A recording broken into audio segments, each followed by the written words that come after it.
During the summer of 2003, events in the northeastern United States involving a strange, human-like creature sparked brief local media interest before an apparent blackout was enacted.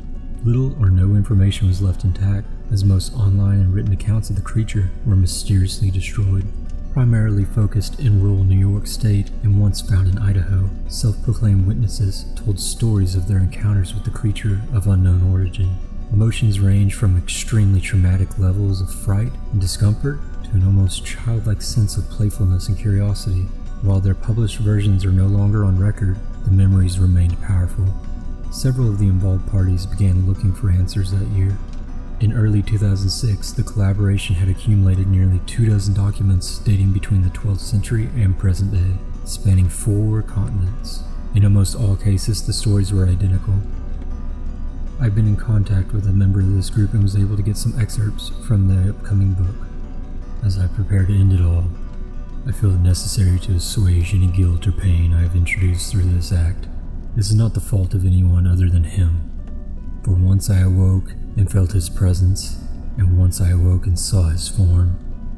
Once again I awoke and heard his voice and looked into his eyes.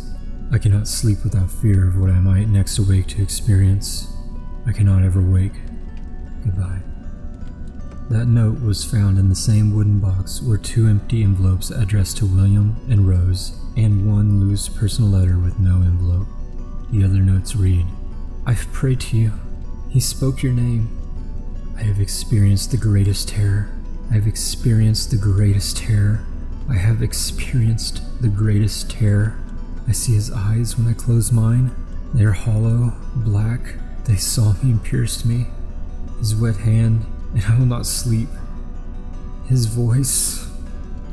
He came to me in my sleep. From the foot of my bed I felt a sensation. He took everything. We must return to England. We shall not return here again, at the request of the Rake.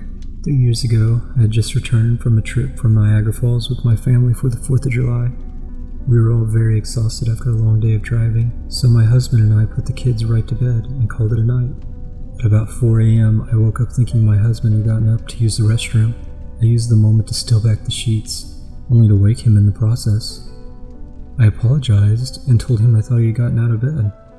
When he turned to face me, he gasped and pulled up his sheet from right at the end of the bed so quickly his knee almost knocked me out in bed. He then grabbed me and said nothing. After adjusting to the dark for half a second, I was able to see what caused the strange reaction. At the foot of the bed, sitting and facing away from us, there was what appeared to be a naked man, or a large, hairless dog of some sort. Its body position was disturbing and unnatural, as if it had been hit by a car or something. For some reason, I was not instantly frightened by it, but more concerned as to its condition. At this point, I was somewhat under the assumption that we were supposed to help him. My husband was peering over his arm and knee, tucked into the fetal position, occasionally glancing at me before returning to the creature. In a flurry of motion, the creature scrambled around the side of the bed and then crawled quickly in a flailing sort of motion right along the bed until it was less than a foot away from my husband's face. The creature was completely silent for about 30 seconds, just looking at my husband. The creature then placed its hand on his knee and ran into the hallway, leading to the kids' room. I screamed and ran for the light switch, planning to stop him before he hurt my children. When I got to the hallway, the light from the bedroom was enough to see it crouching and hunched over about 20 feet away. He turned around and looked at me. The translucent glow coming from his body was something that still haunts me to this day.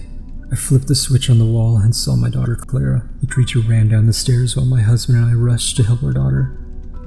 She was badly hurt and spoke only once more in her short life. She said, "He is the Rake." My husband drove his car into the lake that night while rushing our daughter to the hospital. They did not make it. Being a small town, news got around pretty quickly. The police were helpful at first, and the local newspaper took a lot of interest as well. However, the story was never published, and the local television news never followed up either. For several months, my son Justin and I stayed in a hotel near my parents' house.